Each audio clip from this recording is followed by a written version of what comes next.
Thank you very much, Chief, and thanks to all of you. Thank you most of all to our first responders, our courageous men and women who fight for safety every single day. And thank you all for enjoying this beautiful morning here in the Soo. It's a nice day to work on my tan, and it's great to be Canadian, isn't it?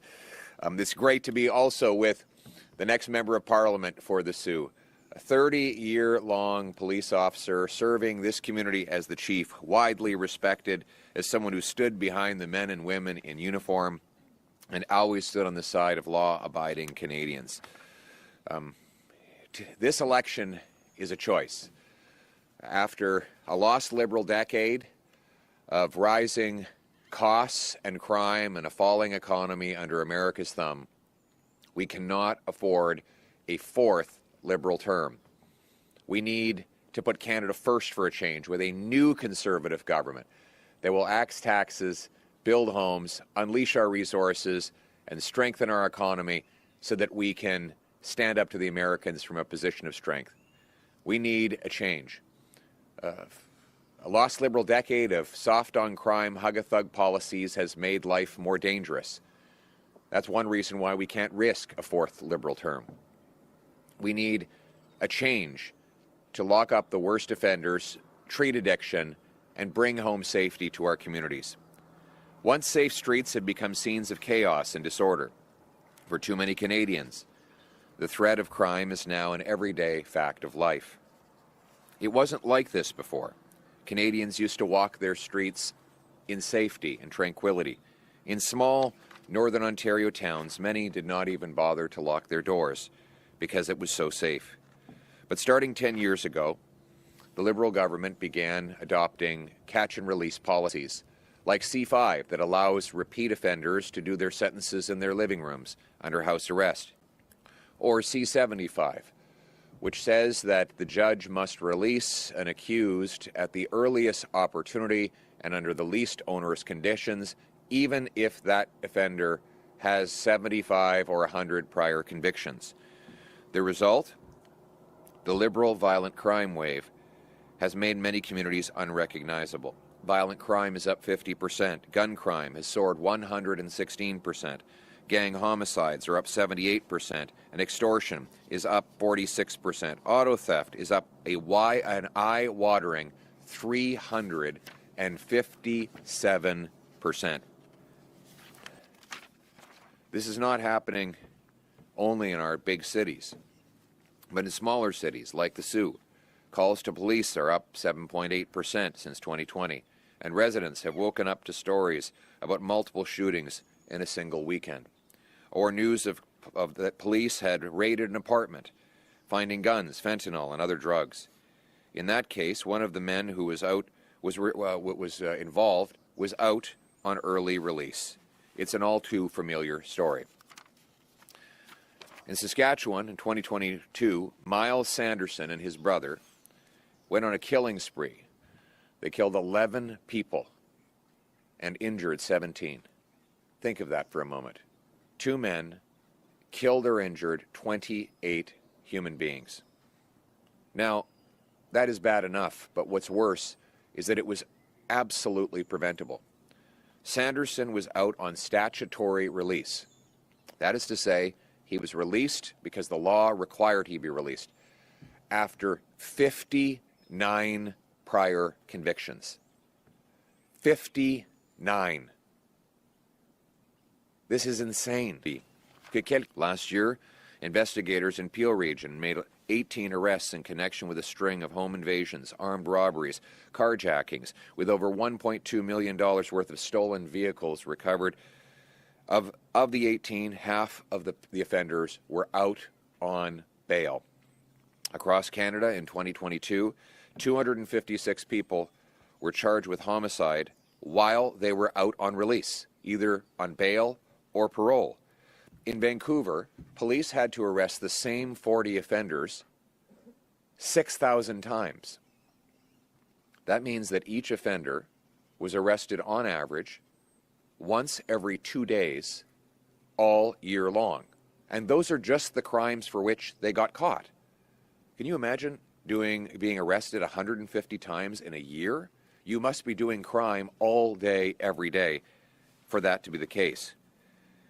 In other cities, we have individual offenders who by themselves raise the crime rate for an entire city. There's one offender in Penticton that police say when he's out of jail, the crime rate for all of Penticton goes up because he by himself does that much crime. The good news is that we don't have a lot of criminals in Canada. The bad news is they're very productive. Enough. It's time to lock up the very small group of rampant career criminals who are causing all the chaos.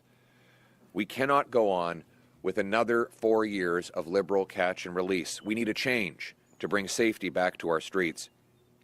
That's why I am announcing today that a future Conservative government will bring that change. Not only will we repeal Liberal catch and release laws, we will carry out the biggest crackdown on crime in Canadian history. And we will do it by passing the 3 strikes, you're out law.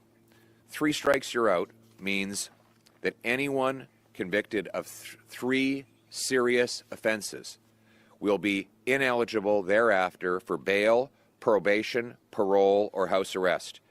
And they will serve a minimum of 10 years behind bars, a maximum of life imprisonment, and they will have to earn their release even still.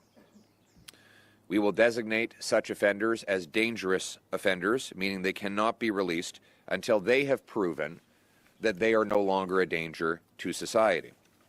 Under my watch, the only way for repeat offenders to obtain their freedom will be through spotless behavior and clean drug tests during a lengthy minimum prison sentence with earned release dependent on making real progress in improving their lives, such as learning a trade or upgrading their education.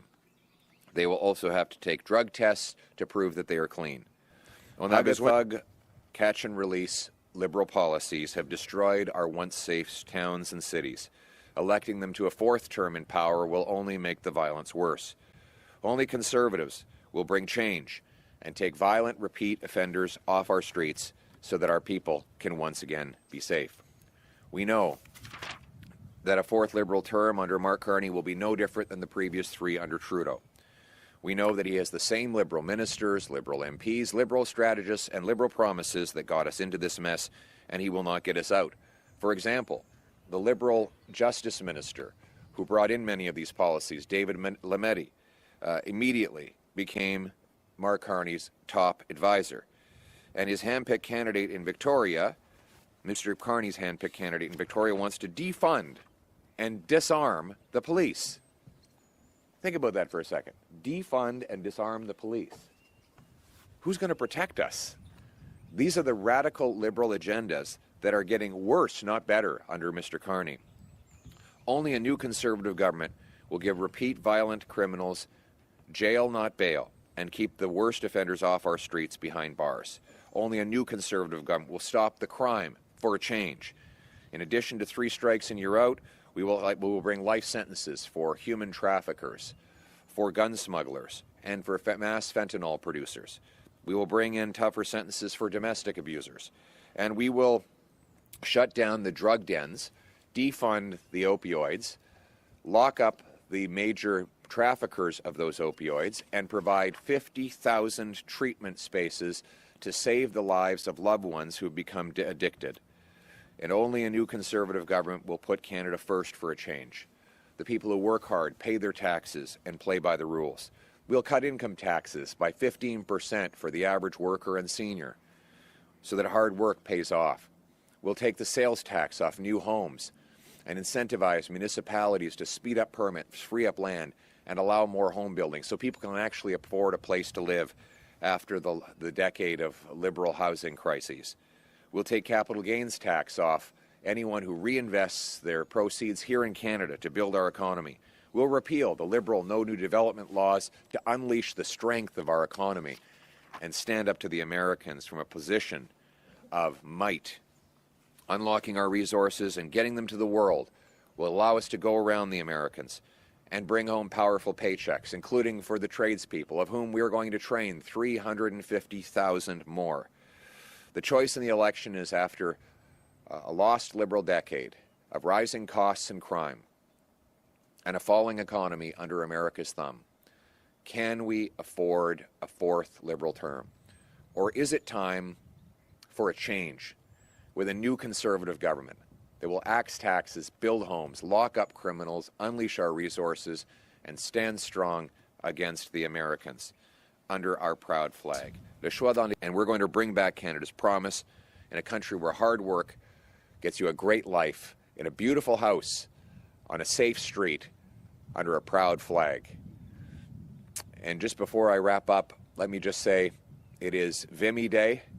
Let's give thanks, regardless of our political affiliation. Let's give thanks to the 3,598 courageous soldiers who triumphed at Vimy all those years ago. We can only imagine the harsh conditions and the terror that they experienced to bring about that great moment of Canadian pride. Let us continue to build a country that is worthy of their sacrifice. Thank you very much. Merci beaucoup. Canada first, for a change.